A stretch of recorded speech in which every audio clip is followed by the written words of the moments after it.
ഫെബ്രുവരി 28 തുടങ്ങിയ ഇറാൻ യുദ്ധത്തിന് താൽക്കാലിക ആശ്വാസമായാണ് രണ്ടാഴ്ചത്തെ വെടിനിർത്തലിന് ഇസ്രായേൽ സഖ്യവും ഇറാനും സമ്മതിച്ചത്. അത് അവസാനിക്കാൻ ഇനി മണിക്കൂറുകൾ മാത്രമാണ് ബാക്കിയുള്ളത്. അതിനു മുൻപ് ദീർഘമായ സമാധാനത്തിലേക്ക് നീങ്ങാനുള്ള ചർച്ചകൾ നടക്കുമെന്ന് ലോകം പ്രതീക്ഷിച്ചു. ഒന്നാം ഘട്ട ചർച്ച 21 മണിക്കൂർ നീണ്ടുവെങ്കിലും പരാജയപ്പെട്ടു. രണ്ടാം ഘട്ട ചർച്ച തട്ടി നിൽക്കുന്നത് ഇറാന് അമേരിക്കയിലുള്ള അവിശ്വാസത്തിലാണ്.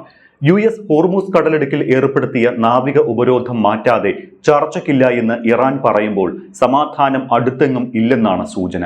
വെടിനിർത്തൽ നീട്ടുന്നതിന് ഒരു കരാറിൽ എത്തണം. ഇറാൻ അതിന് തയ്യാറല്ലെങ്കിൽ അവരെ വീണ്ടും ആക്രമിക്കുമെന്ന ഡൊണാൾഡ് ട്രംപിന്റെ ഭീഷണി മാറ്റമില്ലാതെ നിലനിൽക്കുന്നു. അതേ ഭാഷയിൽ മറുപടി നൽകി ഇറാന് നിലപാട് കടുപ്പിച്ചതോടെ നാളെ രാവിലെ ഇന്ത്യൻ സമയം 5:30 വെടിനിർത്തൽ എന്ന സംയമനത്തിന്റെ സമയം അവസാനിക്കും. പശ്ചിമേഷ്യയിൽ വീണ്ടും സംഘർഷത്തിനുള്ള സാധ്യത കാണുന്നുമുണ്ട്. സമാധാന ചർച്ചകൾക്കുള്ള വട്ടം കൂട്ടിക്കൊണ്ടിരിക്കെ തന്നെ ഇറാനും ട്രംപും വാക്പോര് നടത്തിയത് മുന്നോട്ടുള്ള പോക്കിനെ ബാധിക്കുമെന്ന് ഉറപ്പായിരുന്നു. അനുഭവങ്ങളിൽ നിന്ന് അമേരിക്ക പാഠം പഠിച്ചിട്ടില്ലെന്നും ഇനിയും ആക്രമിച്ചാൽ ശക്തമായി തന്നെ തിരിച്ചടിക്കുമെന്നും ഇറാൻ മുന്നറിയിപ്പ് കൂടി നൽകിയപ്പോൾ പോർക്കളത്തിലേക്ക് നീങ്ങുമെന്ന ആശങ്ക ഉച്ചസ്ഥായിയിലെത്തി. ദേശീയ താൽപര്യങ്ങൾ സംരക്ഷിക്കുന്നതിനാണ് ഇറാൻ മുൻഗണന നൽകുന്നത്. ആ നയം തുടരുമെന്നാണ് ഇറാന്റെ നിലപാട്. ആക്രമിച്ചാൽ തിരിച്ചടിക്കുമെന്ന ഇറാന്റെ മുന്നറിയിപ്പും ചർച്ചകൾക്കില്ല എന്ന നിലപാടും മുൻ അനുഭവങ്ങളിൽ നിന്നുള്ള തിരിച്ചറിവിന്റെ പ്രതിഫലനമാണ്. മുൻപും പലകുറി ചർച്ചകൾക്കിടയിൽ അമേരിക്ക ഇറാനെ ആക്രമിച്ചിട്ടുണ്ട്.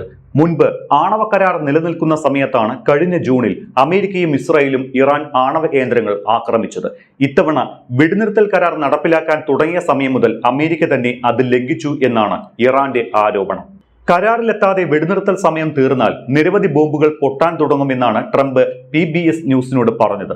വെടിനിർത്തൽ കാലാവധി കഴിഞ്ഞാൽ എന്ത് സംഭവിക്കുമെന്ന ചോദ്യത്തിനായിരുന്നു ഈ ഒരു മറുപടി. ഇറാൻ ആണവായുധങ്ങൾ സ്വന്തമാക്കാൻ പാടില്ല എന്നതാണ് ന്റെ പ്രധാന ആവശ്യമെന്നും വിഷയത്തിൽ വിട്ടുവീഴ്ചയില്ല എന്നും ട്രംപ് പറയുന്നു. ഇറാനുമായുള്ള യുദ്ധത്തിൽ വലിയ വിജയത്തിലേക്ക് നീങ്ങുകയാണ് എന്ന അവകാശവാദവും ട്രംപ് നടത്തുന്നുണ്ട്. വ്യാജ വാർത്താ മാധ്യമങ്ങൾ വായിച്ചാൽ നമ്മൾ യുദ്ധത്തിൽ തോൽക്കുകയാണ് എന്നാണ് നിങ്ങൾക്ക് തോന്നിപ്പോവുക. കണക്കുകൾ നിരത്തിയാണ് നിരവധി വാർത്താ ഏജൻസികൾ ഉൾപ്പെടെ അമേരിക്കയുടെ നഷ്ടങ്ങൾ ലോകത്തെ അറിയിച്ചത്. അത്തരം വാർത്തകളെ തള്ളാനാണ് അവയെ വ്യാജ വാർത്താ മാധ്യമങ്ങൾ എന്ന് ട്രംപ് വിശേഷിപ്പിച്ചത്. ഇസ്ലാമാബാദിൽ നടക്കാനിരിക്കുന്ന രണ്ടാം ഘട്ട ചർച്ചകളിൽ ഇറാൻ പങ്കെടുക്കുന്നതിൽ അനിശ്ചിതത്വമുണ്ടെങ്കിലും സംഘത്തെ അയക്കുമെന്നാണ് ട്രംപ് പറഞ്ഞത്. ചർച്ചയ്ക്ക് ഞങ്ങൾ തയ്യാറായിരുന്നു, പക്ഷേ ഇറാനാണ് അതിനെ അട്ടിമറിച്ചത് എന്ന് ലോകത്തോടെ വിളിച്ചു പറയാനാണ് ട്രംപിന്റെ നീക്കമെന്ന നിരീക്ഷണം നയതന്ത്ര വിദഗ്ധർക്കിടയിൽ ഉണ്ട്. എന്നാൽ പ്രതിനിധി സംഘത്തിന്റെ യാത്രയെ ചൊല്ലി വലിയ ആശയക്കുഴപ്പം ഉണ്ടായിരുന്നുവെന്ന ചില റിപ്പോർട്ടുകൾ കൂടി കഴിഞ്ഞ ദിവസം പുറത്തു വന്നതാണ്. വൈസ് പ്രസിഡന്റ് JD വാൻസ് പാകിസ്ഥാനിലേക്ക് പോകില്ലെന്ന് ആദ്യം ട്രംപ് പറഞ്ഞു. പിന്നീട് ട്രംപ് തന്നെ വാൻസ് നേതൃത്വം നൽകുന്ന സംഘം ഇസ്ലാമാബാദിലേക്ക് തിരിച്ചതായി വ്യക്തമാക്കി. വാൻസ് പുറപ്പെട്ടിട്ടില്ല എന്നാണ് റോയിട്ടേഴ്സ് റിപ്പോർട്ട് ചെയ്യുന്നത്. ഇല്ലത്ത് നിന്ന് പുറപ്പെടുകയും ചെയ്തു, അമ്മാത്ത് എത്തിയതുമില്ല എന്ന തരത്തിലാണ് വാൻസിന്റെ യാത്രാ പദ്ധതി. അടുത്ത ഘട്ട ചർച്ചകളിൽ പങ്കെടുക്കാൻ താല്പര്യമില്ല എന്ന് ഇറാൻ നേരത്തെ തന്നെ വ്യക്തമാക്കിയതാണ്. അമേരിക്കയുടെ അമിതമായ ആവശ്യങ്ങളും നാവിക ഉപരോധവും വിലങ്ങുതടിയായി. ആവശ്യങ്ങൾ അംഗീകരിക്കാത്ത അമേരിക്കയുമായി അർത്ഥവത്തായ ചർച്ച സാധ്യമല്ല എന്നും ഇറാൻ വഴങ്ങിക്കൊടുക്കുമെന്ന് കരുതേണ്ട എന്നും ഇറാൻ പ്രസിഡന്റ് മസൂദ് പെസഷ്കിയാൻ എക്സിൽ കുറിച്ചിട്ടുണ്ട്. ചർച്ച നടക്കില്ല എന്ന തരത്തിൽ ഇറാൻ പറയുമ്പോഴും തന്റെ സംഘം വിജയം കൈവരിക്കുമെന്നും അവരുടെ കഴിവുകളിൽ തനിക്ക് പൂർണ്ണ വിശ്വാസമുണ്ട് എന്നുമാണ് ട്രംപ് പറയുന്നത്. ആവശ്യമെങ്കിൽ ചർച്ചകൾക്ക് താൻ നേരിട്ട് ഹാജരാകാൻ തയ്യാറാണ് എന്നുകൂടി ട്രംപ് സൂചിപ്പിച്ചിട്ടുണ്ട്. ഇതുവരെയുള്ള വാർത്തകളും പ്രസ്താവനകളും പരിശോധിച്ചാൽ ഇറാൻ ചർച്ചകൾക്കുള്ള സാധ്യത പൂർണ്ണമായും അടഞ്ഞിരിക്കുന്നു എന്ന് പറയേണ്ടി വരും. നെ വിശ്വസിക്കാൻ കൊള്ളില്ല എന്ന് ഇറാൻ പറഞ്ഞിട്ടുണ്ട്. വെടിനിർത്തൽ പ്രഖ്യാപിച്ചതു മുതൽ നടത്തിയ കരാർ ലംഘനങ്ങളെക്കുറിച്ച് ഇറാൻ പാകിസ്ഥാനെ അറിയിച്ചു. ഹോർമൂസ് കടലിടുക്കിലെ നിയന്ത്രണമാണ് ചർച്ചകൾക്ക് തടസ്സമെന്ന് പാക് സൈനിക മേധാവി അസിം മുനീർ ഡൊണാൾഡ് ട്രംപിനെ അറിയിച്ചിരുന്നു. ആ പരാതി പരിഹരിക്കാമെന്ന് ട്രംപ് പറഞ്ഞതായും കഴിഞ്ഞ ദിവസം റിപ്പോർട്ടുകൾ വന്നതാണ്. പക്ഷേ കരാറിലെത്തിയില്ല എങ്കിൽ നിരവധി ബോംബുകൾ പൊട്ടുമെന്നാണ് ട്രംപ് പറയുന്നത്. തന്റെ നിബന്ധനകൾ അംഗീകരിച്ചുള്ള കരാർ അംഗീകരിക്കണമെന്ന ശാഠ്യം വിട്ടിട്ടില്ല ട്രംപ് എന്ന് വ്യക്തമാണ്. ഇറാനുമായി ഒരു കരാറിൽ ഏർപ്പെടാൻ തന്റെ മേൽ യാതൊരുവിധ സമ്മർദ്ദവുമില്ല എന്ന് ട്രംപ് ട്രൂത്ത് സോഷ്യലിൽ കുറിച്ചിട്ടുണ്ട്. കരാറിൽ ഏർപ്പെടാൻ സമ്മർദ്ദമുണ്ടെന്ന തരത്തിൽ വ്യാജ വാർത്തകൾ വായിച്ചുവെന്നും ഇത് സത്യമല്ല എന്നുമാണ് ട്രംപ് പറയുന്നത്. ഇറാനെ ആക്രമിക്കാനുള്ള തീരുമാനത്തിൽ ഇസ്രായേൽ സ്വാധീനം ചെലുത്തിയെന്ന റിപ്പോർട്ടും ട്രംപ് തള്ളിയിട്ടുണ്ട്. ഒക്ടോബർ 7 സംഭവ വികാസങ്ങളും ഇറാൻ ഒരിക്കലും ആണവായുധം കൈവശം വെക്കാൻ പാടില്ലെന്ന തന്റെ ആജീവനാന്ത നിലപാടുമാണ് തന്നെ ഇതിന് പ്രേരിപ്പിച്ചത് എന്നുമാണ് ട്രംപ് പറഞ്ഞിരിക്കുന്നത്.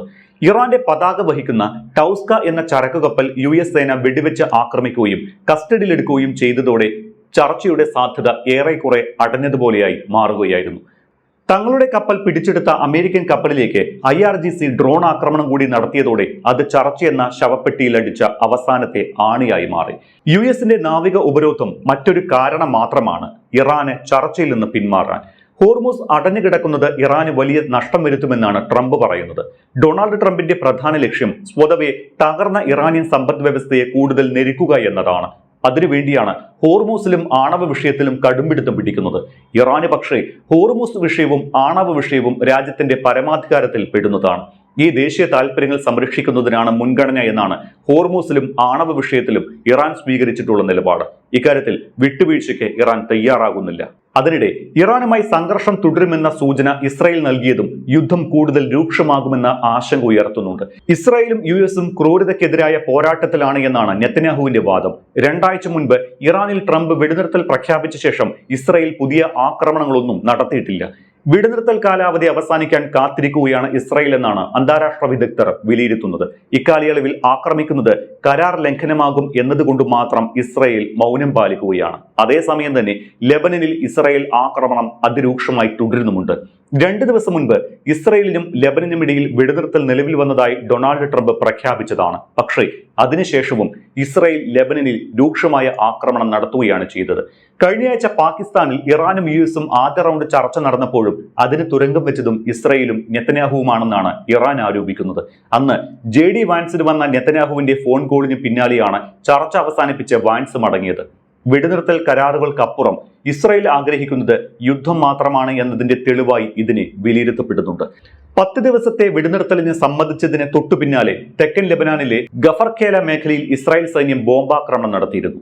ആക്രമണത്തിന് തയ്യാറാക്കി നിർത്തിയിരുന്ന ഒരു റോക്കറ്റ് ലോഞ്ചർ തകർത്തു എന്നായിരുന്നു ഇസ്രായേൽ സൈന്യത്തിന്റെ അവകാശവാദം. തെക്കൻ ലെബനനിൽ ഇസ്രായേൽ ഏകപക്ഷീയമായി ഒരു യെല്ലോ ലൈൻ അതിർത്തി സ്ഥാപിച്ചിട്ടുണ്ട്. മുൻപ് ഗാസയിൽ വെടിനിർത്തൽ നിലവിൽ വന്നപ്പോൾ ചെയ്തതിന് സമാനമാണ് ഇതും. അന്ന് മഞ്ഞവര മറികടന്നു എന്ന് ആരോപിച്ചാണ് ഇസ്രായേൽ സൈന്യം ഗാസയിൽ വെടിനിർത്തലിന് ശേഷവും ആക്രമണം തുടർന്നിരുന്നത്. ഇന്ന് ലെബനനിലും ഇസ്രായേൽ സ്വീകരിക്കുന്ന നയം അതാണ്. മഞ്ഞവരയുടെ വടക്കു ഭാഗത്തായി റോക്കറ്റ് ലോഞ്ചർ കണ്ടെത്തിയെന്നും അത് തകർത്തുവെന്നും ഇസ്രായേൽ അവകാശപ്പെടുന്നു. വെടിനിർത്തൽ കരാർ നിലനിൽക്കെ ഉണ്ടായ ആക്രമണം മേഖലയിൽ വീണ്ടും ആശങ്ക പടർത്തിയിട്ടുണ്ട്. തങ്ങൾക്കൊപ്പം ലെബനനിലും വെടിനിർത്തണം എന്നായിരുന്നു ഇറാൻ തുടക്കം മുതൽ സ്വീകരിച്ച നിലപാട്. ഇതേ തുടർന്ന് ലെബനനിൽ വെടിനിർത്തൽ പ്രഖ്യാപിച്ചതിന് പിന്നാലെ ഇറാൻ ഹോർമൂസ് കടലിടുക്ക് തുറക്കാൻ തീരുമാനിച്ചു.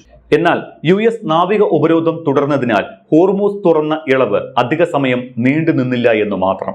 ഇതിനിടയിൽ യുദ്ധത്തെ തുടർന്ന് അടച്ചിട്ട ഇറാനിലെ ചില വിമാനത്താവളങ്ങൾ വീണ്ടും തുറന്നു. ടെഹ്റാനിലെ ഇമാം ഖൊമേനി, മൊഹ്റാബാദ് വിമാനത്താവളവും ഉർമിയ, കെർമാൻഷോ, അബാദാൻ, ഷിറാസ്, ഖെർമാൻ, റാഷ്ട്, യസ്ദ്, സഹേദാൻ, ഗോർഗാൻ, ബിൽജങ് എന്നീ നഗരങ്ങളിലെ വിമാനത്താവളങ്ങളും തുറന്നു പ്രവർത്തിച്ചിട്ടുണ്ട്.